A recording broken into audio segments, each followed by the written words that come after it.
Hey, in today's bass guitar lesson, I'm going to show you how you can learn to play amazing bass guitar by learning real songs. Also, if you're a Stevie Wonder fan, make sure you check this video out. I'll see you inside.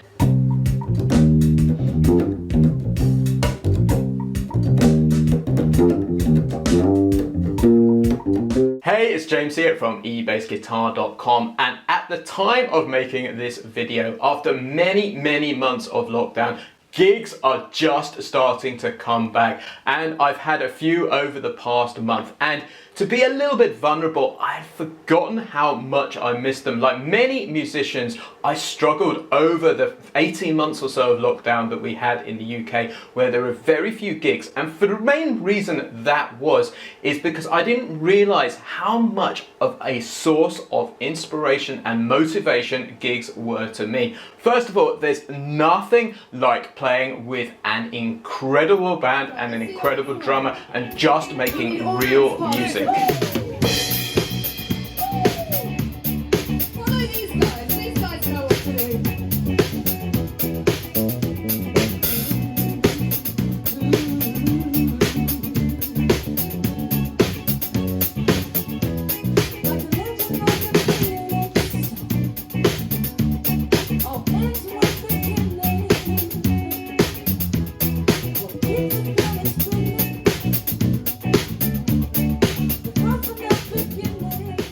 Secondly, with the sorts of gigs I'm doing here in the UK, I'm always learning new songs. And for me, these are a constant source of inspiration and ideas to practice new material.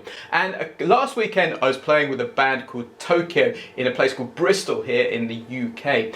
And the clients asked us if we could perform Master Blaster by Stevie Wonder. And when I came to learn it, because I'd never played it before, I found this incredible unison section, which is one of these things about 2 minutes 30 in, which can really push your technique and your dexterity and your stamina. It's an amazing thing to practice, and also sounds fantastic at the same time. So I'm going to take you through that 8-bar section today and give you something incredible that's real world that you can practice. Just before we hit the lesson content, love to ask you a question. What's your favorite Stevie Wonder song or bass line? Please do let me know in the comments below.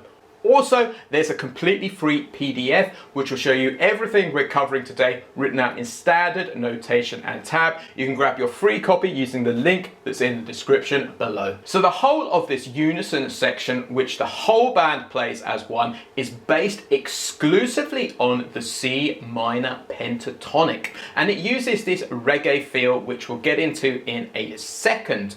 But first of all, there are 2 minor pentatonic shapes that I want you to learn to begin with, and these are shapes 4 and shapes 5 of the minor pentatonic. A couple of months back, I took you through all 5 shapes of the minor pentatonic on the YouTube channel, so make sure you check that out. So first of all, I want to go through shape 4 and just make sure you've got that under your hands. So that starts at a G at the 3rd fret, and then we're just going to do this fingering. So 1 for 4, 1 4, 1 3 1 3, like so. So G, B flat, C, E flat, F, G, B flat, C. And you must get this under your hands to begin with, because this is the foundation of playing this incredible unison section.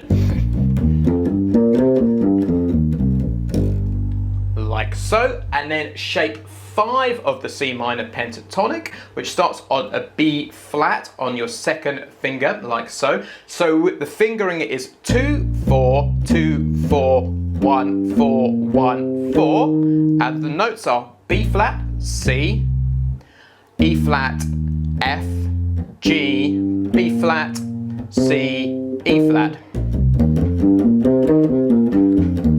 So make sure you get those under your hands and you can play them fluently up and down. So what we're going to do is we're going to split this 8-bar section into 8 phrases. And I said this is based on a reggae feel, and specifically it's a shuffly, swingy reggae groove, which means we're dividing each beat by 3. So let me play you the first bar to begin with.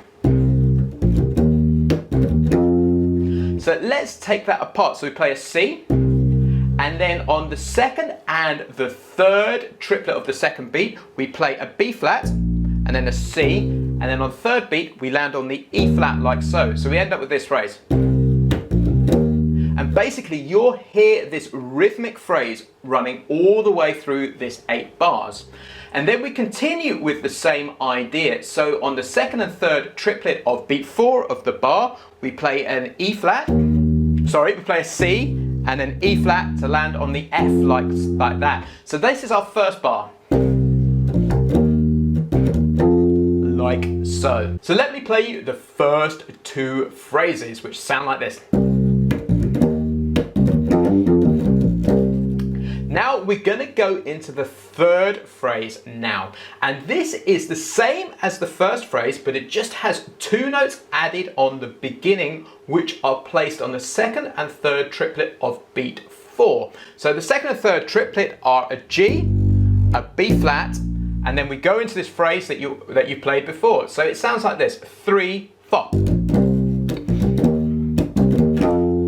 Now the next 6 notes are almost the same as the second beat, the second bar, but there's 1 note different, which I'm going to take you through. So we go F, G, F, E flat, C, and then here is the note change to E flat there.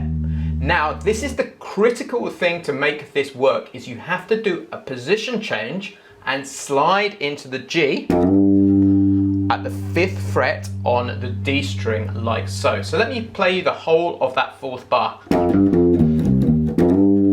And again. So let's put the whole of the phrases 3 and 4 together. So 3, 4.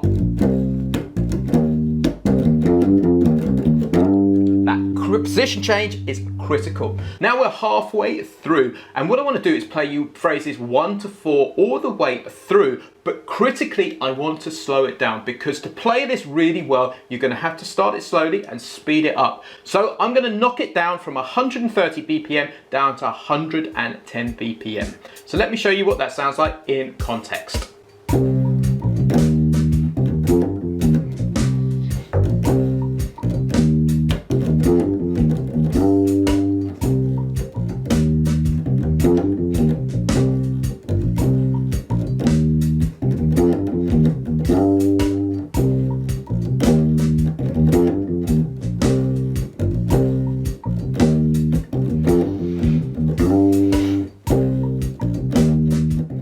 So as you can hear, those first 4 bars are an amazing workout in themselves, even slowed down. So I'd love to ask you a question. If you're enjoying this lesson, please subscribe to the eBassGuitar YouTube channel, because we release a bass guitar lesson every single week designed especially for the beginner to intermediate bass guitar player. By subscribing, you'll be the first to know when a new lesson goes live, and make sure you hit that alarm bell too. So let's go into the 5th phrase now, and we are using shape 5 of the minor pentatonic scale. And the critical thing is to start it on a G on the 1st finger at the 5th fret. So this is the phrase that we are going for.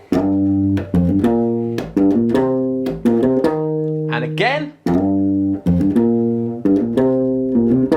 So let's take those notes apart. So we start on that G with a slide.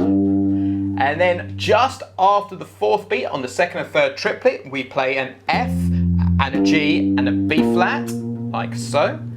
And then just after the 2nd beat, we play a G, a B flat and a C.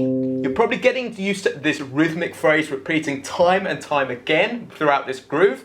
And then the last 3 notes rather are a B flat, a C, and then an E flat. Again, that B flat is placed just after the 4th beat of the bar. So we end up with this. And again. And then we get another 6th note phrase which sounds like this. And this is all C minor pentatonic stuff. So we start on the E flat, to the C, to the B flat, to the G, and then we go back up, B flat, C, G, and again. Now the trick is to learn each phrase individually and then start to build them up. So we're going to put two phrases together, phrases 5 and phrases 6. So we're going to end up with this.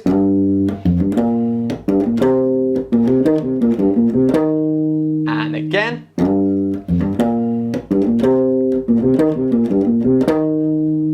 Now we need to go into phrases 7 and 8, and there is a critical position change in here, which I'm going to talk about in a second.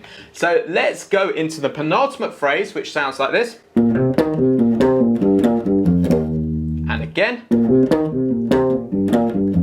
When you're playing these triplets, try and punch out the first of every 3. Give it a little accent. So this phrase starts on the second and third triplet of beat 4 of the 7th bar, starting on a B flat to a C, and then we hit the E flat on beat 1 of the bar. Then we go into this triplet pattern like so, which is E flat, C, B flat, then up 1 note of the pentatonic, C, B flat, G, up 1 note of the pentatonic scale, B flat, G, F, like so, and then G, F, E. And this is such a common phrase that you'll see time and time again in music. So learn that phrase. You'll have to slow it down, the chances are, to begin with, and it's critical to keep that 1 finger per fret technique going. So when you're learning a new piece of music or an 8-bar passage like this one, sometimes it could be like trying to crack the Enigma code. It just won't work until you've got everything technically perfect. And the critical thing to get right is the fingering and the correct positions. And this is where I struggled when I first learned this. And it all started working when I clocked how to do this position shift. Now the logical thing would be to keep this phrase going on like this. But first of all, on a 4-string bass, you run out of notes, but also the fingering just becomes really awkward because you go back to that G note at the beginning of the 8th phrase rather. So what you have to do to get this right is you have to position shift back into shape 4 and put your 3rd finger on it like so. So what we're going to do is go through the last bar now. So the first phrase is this, like so, which is a G, F, E flat, and then the next phrase is an F, E flat, C, and then the next phrase is a E flat, C, B flat, and then the last phrase, or the last 2 notes, are a G for 2 triplet quavers, and then a B flat, and then you can resolve it back to a C at the beginning like so. So we end up with this. And again. Now the important thing is to put the last 2 phrases together and make sure that position shift is clean. 3, 4.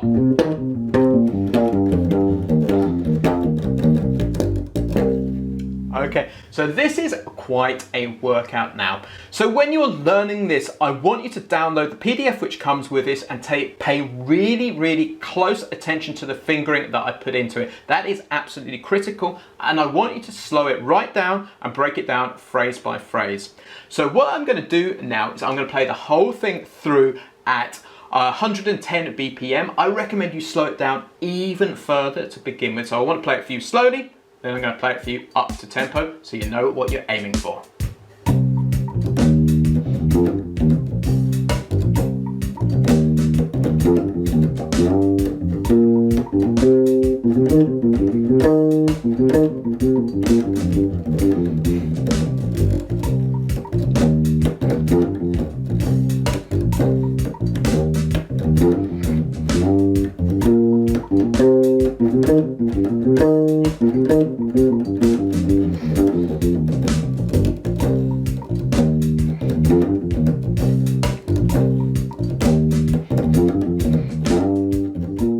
So guys, that's the end of today's bass guitar lesson. Please Don't forget to slow it right down. Don't forget to learn those 2 pentatonic shapes inside out, and you always use the correct fingering and you'll get it to work. So if you want to see everything we've covered today written out standard notation and tab, please make sure you download that free PDF. The link is in the description below, and you'll get the standard notation and tab sent directly to your email inbox.